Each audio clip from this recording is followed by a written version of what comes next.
तो दीकरो भलो बड़े बाप खां पिता खां दीकरो भलो पोतरो ताई सरदार कहे माल दे सुनो बे साधो सुरता करो विचार वाह वाह थाना आवी ने बिरोली बालक पीवे बक बक से बूढ़ा पीवे कह हरण को रजपूत पीवे रण खेत रावे कुछ खेती दा बेच सुधारण को वाह वाह जट पीवे जटाया करे हांडी दा भात उजाड़न को जोगी पीवे मस्त रहे हरि दा नाम सुधारण को वाह वाह तजरे गां के वरण पूंजता हेत परीत नहीं हर की कंठक चोर कठोर बसे नहीं परवाह परमेश्वर की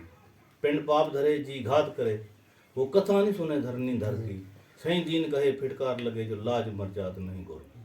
वाह वाह वाह पुनो राम वाह वाह क्या दवा वाह सही वाह सात दीप नौ खंड में गुरु समान न को को करता फिरे कर सके ना गुरु करे सो हो क्या बात वो गुरु नानक काला की मैं कहनी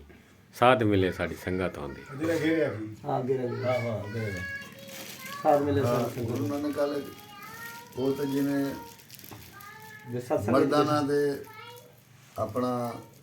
गुरु नानक डूमा बैठे हैं सत्संग जरा तो बाग बाहर से बैठे हैं जी जी ਤੇ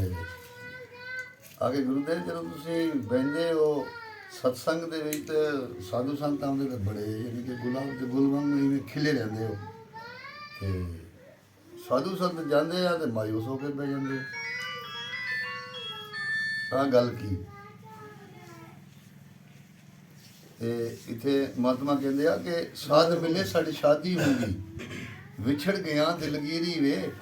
ਅਗ ਦੇ ਨਾਨਕ ਸੁਨੋ ਜਾਣਾ ਮੁਸ਼ਕਲ ਹਾਲ ਫਕੀਰੀ ਵੇ फिर ओ वाह वाह सत सीता पत लक्ष्मणा हनुमान बलवन सीतना छोड़न झोपड़ी इतना गुण महंगा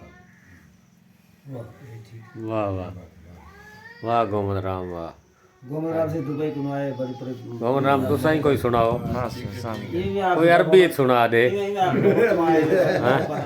मेहरबान तारे साधु संत आए हुए हैं सारे संग दर्शन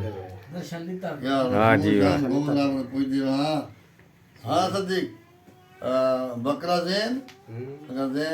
बकरी जैन क्या करें डायलॉग में